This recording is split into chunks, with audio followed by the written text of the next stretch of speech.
even mine.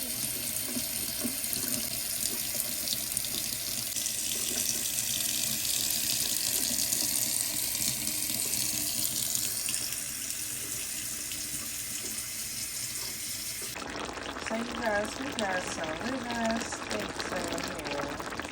Putting them on top of the stove this time. 10. Yeah, look at those. They look good. Then we got some red potatoes. It's pretty much done. Yeah. I did like boil them first. And then I let them sear darker.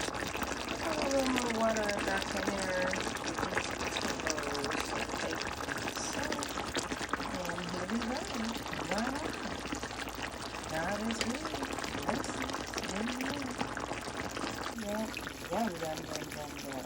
Oh, this looks so good.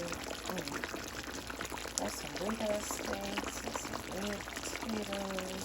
Actually, we got some peppers in here and some onions, but they like deep down inside. Hard. And let me see it. Got all these good herbs and seasoning kind of herbs to eat. The other kind. Yes, God is amazing.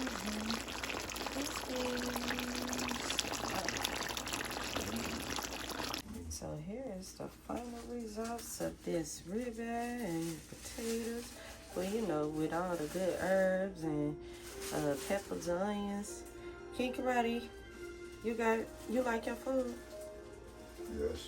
Oh, peace, peace. Thank you for making it. You're welcome. Thank you for liking it. Peace.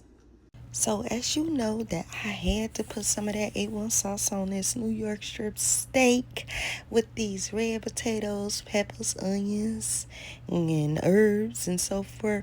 Thanks a lot, you guys, for watching, sharing, liking, subscribing.